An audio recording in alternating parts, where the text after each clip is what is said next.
एकनाथ शिंदे ने बगावत कर दी है। उनका दावा है कि उनके पास 26 विधायक है, कुल 4 मंत्री भी उनके साथ में सूरत जाकर बैठे हुए हैं और उनको मनाने के लिए शिवसेना की तरफ से मिलिंद नार्वेकर और एक एमएलसी रविंद्र फाटक भी वहां पर गए हुए हैं। अभी अभी जो वर्षा पर बैठक हुई उद्धव ठाकरे के पास, वहां पर उनको विधायक दल के नेता के रूप में हटाया गया है। लेकिन क्या शिवसेना की स्ट्रैटेजी रहेगी, किस तरीके से यह सियासत जाती हुई नजर आ रही है? मेरे साथ में संजय राउत शिवसेना के नेता और सांसद इस वक्त मौजूद है। अभी अभी आप वर्षा से आ रहे हैं, किस तरीके की शिवसेना की रणनीति अब इसके बाद रहने वाली है? 26 विधायकों का दावा है उनके पास। देखिए 26 नहीं है उनके साथ, मुझे लगता है 17 या 18 लोग हो सकते हैं। उसमें से 8 या 9 लोगों ने हमसे संपर्क किया है। जिस तरह से उनको वहां घेराबंदी में रखा है गुजरात पुलिस, सेंट्रल पुलिस, यही मध्य प्रदेश में हुआ था, यही और भी 1-2 जगह पे हुआ है, चलता है। अगर उसी को कोई ऑपरेशन लोटस के नाम से कोई अंजाम देना चाहता है तो हम स्वागत करते हैं, करके दिखाइए।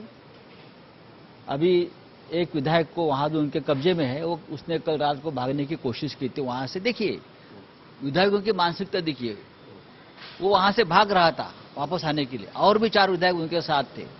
गुजरात पुलिस ने जाकर उनको पकड़कर वापस वहां बंद कर दिया।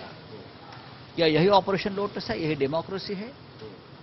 गुजरात की भूमि से अगर लोकतंत्र की इस प्रकार से हत्या होती रहेगी तो ये देश में क्या बचेगा? दूसरी बात ऐसी है, अभी अभी एकनाथ शिंदे जी को हमने विधायक दल का जो नेतृत्व है उनसे निकालकर अजय चौधरी को दिया। ये शुरुआत है। कितने लोग मौजूद थे इस मीटिंग में? आज आपकी मीटिंग में कितने विधायक थे? जो जानकारी है उसके मुताबिक 17 से 18 से ज्यादा लोग नहीं। 33 लोग थे। विधान परिषद के भी लोग थे? 33 लोग थे और भी 7-8 लोग आसपास हमारे हैं। लेकिन आज हमारे एक विधायक को सीबीआई का नोटिस दिया है, सुहास कांदे, वो मुंबई में बैठा है, और 4-5 लोगों ने संपर्क किया है, वो भी मुंबई में आने के लिए आप बैठे हैं। आज शाम तक बहुत से लोग जमा हो गए। अगर मुंबई पुलिस को सूरत में जाने का मौका मिला तो लगभग जो आंकड़ा बोल रहे हैं उसमें से सभी विधायक लगभग वापस आ जाएंगे। उनका हमारे पास संदेश है कि हमको वापस यहां से छुड़ाइए, हमारी जान खतरे में है। ठीक है, उनकी जान खतरे में है, उसका मतलब इस देश का लोकतंत्र खतरे में है। एकनाथ शिंदे ने ट्वीट करके कहा है कि वो बाला साहब के विचारों पर अड़े हुए हैं और सत्ता के लिए वो विचारों में परिवर्तन नहीं करेंगे। सीधा सीधा उद्धव ठाकरे को चैलेंज वो कर रहे हैं। जिस तरीके से बीजेपी का कहना होता है कि हिंदुत्व को छोड़ दिया, पार्टी को चैलेंज कोई नहीं कर सकता। एकनाथ शिंदे जी हमारे मित्र है, एकनाथ शिंदे जी हमारे साथी है। हमने बहुत साल एक साथ एक दूसरे के साथ हमारा काम करने का अनुभव है, संबंध है। पार्टी में उनका योगदान भी है, जरूर मैं मानता हूं। लेकिन ये जो कदम उठाया है, देखो उनको सब कुछ पार्टी ने ही दिया है। मैं हूं, एकनाथ शिंदे हो और कोई हो, अगर पार्टी नहीं होती तो हम क्या होते, हमारी पहचान क्या होती? बाला साहब ठाकरे जाने के बाद उद्धव ठाकरे जी के नेतृत्व में जो पार्टी है, यही पार्टी ने उनको मंत्री बनाया 2 बार, वो भी बड़े बड़े पोर्टफोलियो दिए हैं, ये भूल नहीं सकते हम।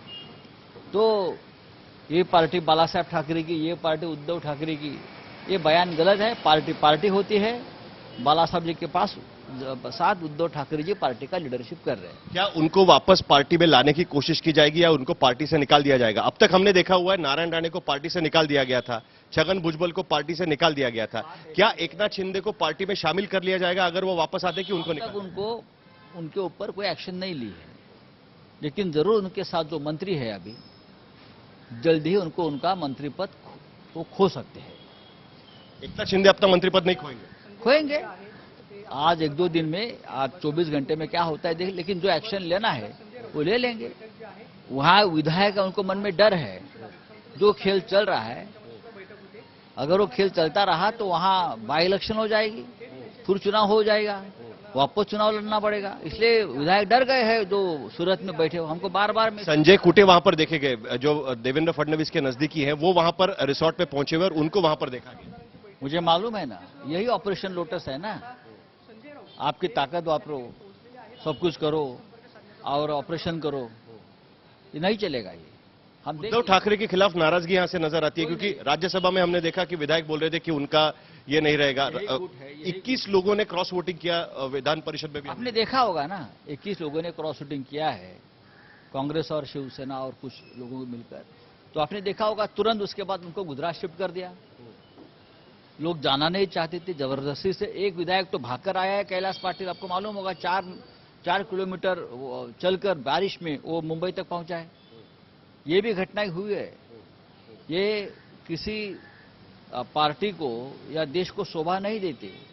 जो सबसे बड़ा लोकतंत्र का डंका बजाते हैं, इस देश में अगर इस तरह से किडनैपिंग होगा विधायकों का और सरकार बनाने की कोशिश करेगी, सरकार तोड़ने की कोशिश होगी, उसे कोई मान्यता नहीं देगा। पवार कह रहे हैं कि ये शिवसेना का अंदरूनी मामला है, वो पहले सुलझाएं, तब तक वो उस पर नजर बनाए रखे हैं।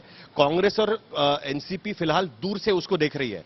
अजीत पवार के समय पे जिस तरीके से आपका एक साथ हम 169 दिखाई दिया था, 162 जो दिखाई दिया था, क्या इस बार भी दिखाई देगा? कल रात को मुख्यमंत्री जी के साथ सुबह 4 बजे तक सुप्रिया सुळे, जयंत पाटिल थे और शरद पवार साहब, बाला साहेब थोरात, सभी नेता, नाना पटोले, सभी हमारे संपर्क में है। अभी भी शाम को हमारी उनके साथ मीटिंग रहेगी। क्या बहुमत अभी भी एमवीए के साथ में है क्या, या बहुमत खोने का डर फिलहाल लग रहा है? क्योंकि बीजेपी ये हो सकता है कि गवर्नर के पास जाए, राज्यपाल के पास जाए और कहे कि यहां पर नो कॉन्फिडेंस मोशन लाया जाए करके। कॉन्फिडेंस आप सिद्ध करिए कि आपके पास बहुमत है। पहले हमारे विधायक हमारे कब्जे में दीजिए ना।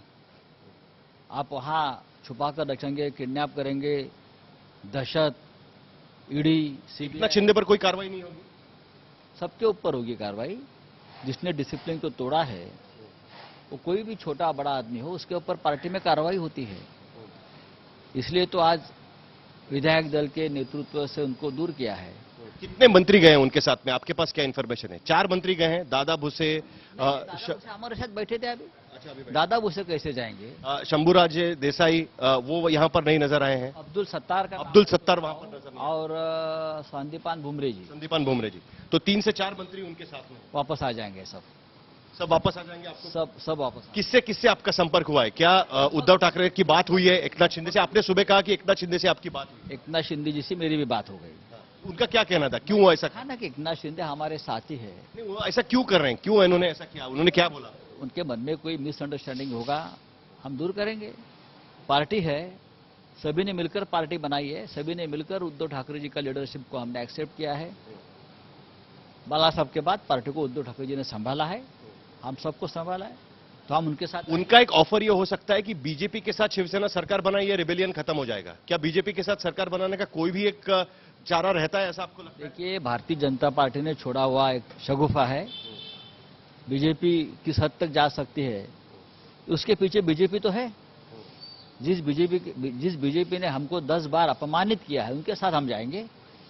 एकनाथ शिंदे जी को भी समझना चाहिए, यहां ईडी का और सेंट्रल इन्वेस्टिगेटिव एजेंसी का चक्कर चल रहा है, उस दबाव में ये भागम भाग चल रहा है। बहुत बहुत शुक्रिया हमसे बात करने के लिए। संजय राउत यहां पर साफ कह रहे हैं कि एकनाथ शिंदे पर भी कार्रवाई हो सकती है, लेकिन मंत्रियों पर सबसे पहले कार्रवाई होगी। फिलहाल उनको समझा बुझाने की कोशिश चल रही है और अभी भी उनको लगता है कि बहुमत ये महाराष्ट्र विकास आघाड़ी के साथ है। कैमरामैन प्रवीण पाटिल के साथ साहिल जोशी, मुंबई आज तक।